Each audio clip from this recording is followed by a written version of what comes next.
Hello, um, my name's Shani Thompson, and I'm here to do the reflection of growth as a teacher.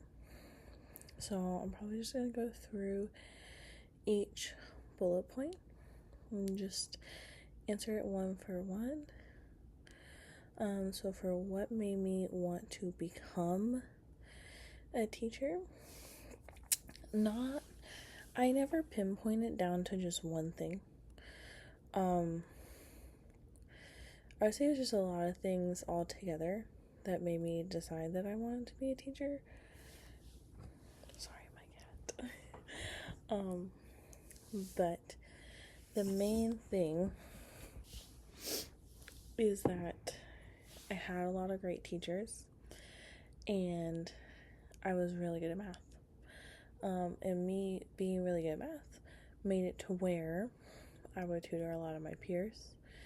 And then, yeah, I just always thought that I would be a teacher with that. And then I just started taking teacher classes and I really enjoyed it. And then I got jobs that were tutoring and teaching at a private school, and it just made me like solidify that idea. And so yeah, I always tell people that how I know that I'm meant to be a teacher, like now, currently, is if you look at my patients in any setting outside of school, it is the shortest fuse you have ever seen in your life. I somehow get in front of the kids in a classroom, and my patience is infinitely long, and I don't know how to explain it. And that's just where I'm meant to be. How do I feel at this point in my journey? I'm just so ready to be done. That's a horrible thing to say, but I'm so ready to be done. I'm ready to be in a classroom. I am one of the lucky few, I say, that has had quite a bit of experience, more than a normal teacher resident at this stage. So I am really ready and just really excited to be out of school and in a teaching position. And just being able to start from fresh and have my own classroom is really exciting. What are some big takeaways that I have? I would say the main thing is that they always say classroom management is a struggle. It's not as crazy and hard as people think it is. Mainly because you need to understand that not the most obvious classroom management tool or the one that everyone talks about is going to work for you. There might be some weird, quirky things that come from your personality that will work. And you just have to let that happen. Yeah, another one I would say is I feel like teachers are told that you need to be this professional smile version of yourself, and to not let them see who you are truly. And I would say a big takeaway for me is that it is actually very important to let your personality show. Obviously not to the full extent that you do out in the real world, but letting them see little glimpses into it will help foster those relationships and will allow them to relate to you and will actually want to perform for you because they know you as a person. But yeah. Obviously, you have to learn how much of your personality can show, and things like that, but I would say that's probably my biggest takeaway from that. What have I learned about children teaching and learning? I have learned that about learning is that you should never, obviously this is a big no-no, but never stay in your ways.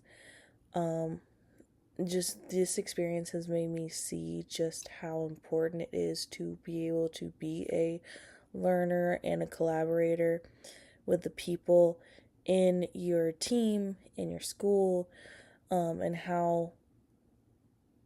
it how it affects your students. If you do not want to learn, then your students will not grow, and it's sad when you see both spectrums of that. What I've learned about teaching, to be honest, I would say the main thing that I learned about teaching during this time would be that it is very important, at least in this day and age, to either have a model ready to go or be able to just improvise a model on the get-go, because a lot of them, when it comes to kind of creating something from the heart or creating something from their brain, from just space, from out of nowhere, they really need the model to just see as an example. So I would say that's a big thing that I've learned. What I've learned about children, it's a lot. They have grown way too much, way too quickly, because of the internet and because of the phones. I teach 5th grade. And they are 11 years old, and these 11-year-olds know things that 11-year-olds should not know. They do things that 11-year-olds should not do. They do things that me as an 11-year-old, and that wasn't even that long ago, 10 years ago, wouldn't have done. Wouldn't have even thought of doing. That is the main thing I've also learned, being in a Title I school. Just how impactful their home life will be on them when they get into the classroom.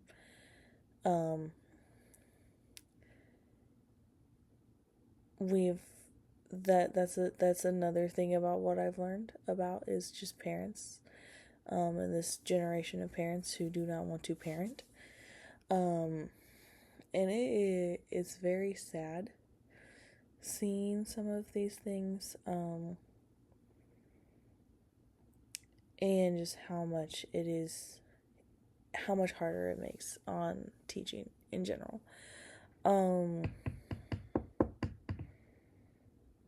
Yeah. But what can you do? What are some of my strengths? I would say my content knowledge is very strong. I say that, I mean, obviously this is strengths, and I was about to say not to brag, but this whole bullet point is about bragging about yourself. I have been dealing with math from pre-K, but kinder to pre-calculus and calculus for my whole life. Was in advanced math all the way to tutoring, all the way to high school. And then as soon as I got out of high school and started going to college, I became a math tutor. And from there, I saw Cypher ISD, Tombaugh ISD, all their curriculum. Again, from kinder to calculus. I have a lot of content knowledge. I have a lot of knowledge about the TEKS. I have a lot of strategies. I have a lot of tips. My math content knowledge is very solid for someone who's going in first year. And I would say that's a very big strength. Another strength I have is obviously my personality. Just because of the fact that I do tend to, like, I'm 23, but I don't act like I'm 23. And I don't say that in a bad way. I say that in a way of the fact that I still feel connected to that inner child in me, I guess is what you would say. So it's really beneficial when it comes out and they can see it and they can relate to it, obviously, to an extent.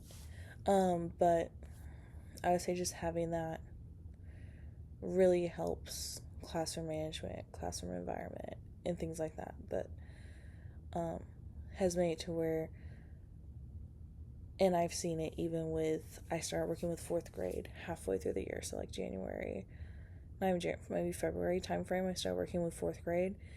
And even just from February to now, just the connection that we've made,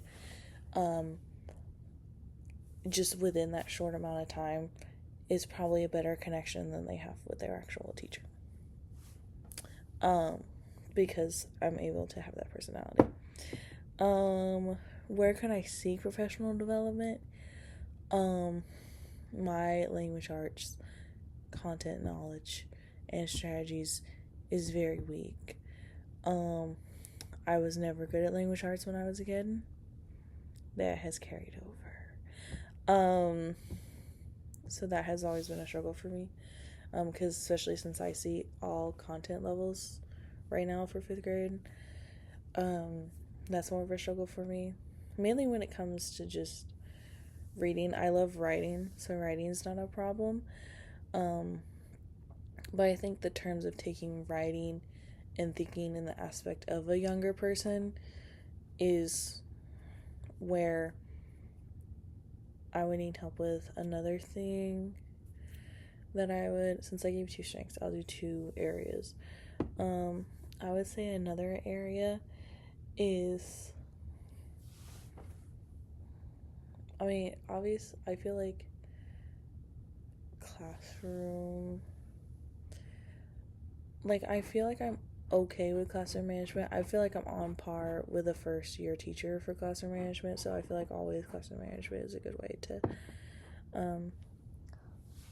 to have professional development in. But again, to be honest, you kind of need that first year to see where you need help in, just because you need to be able to start out at the beginning in August, every day week, setting those routines and seeing how that works for you. Where do I see myself in 5-10 years? I always said, I hope I'll still be in Klein ISD district. My goal, perfect world, even though they say it's the hardest math grade to teach for elementary, is 4th grade. 4th, I want the challenge, and I feel like that's like the perfect age range for me. That would be great. I always said that I would love to go back to school to switch my certification, or just do the test or whatever to switch it, because I would love to teach U.S. history at a junior high school level, or teach algebra 1 at an advanced 8th grade level, or algebra 2. And then later on down the line, I would love to see myself going back and getting a master's and then doing a professor, being a professor for like a math methods course, or because I don't want to teach math at college. Maybe like math for elementary teachers is a great one, but or college algebra maybe, I don't know, but I would love to do math methods. I feel like that would be really cool. So yeah, that is my reflection of growth of me. This is actually my last assignment that I'm doing right now for my school, so fitting that this is the last one. But yeah, thank you for listening.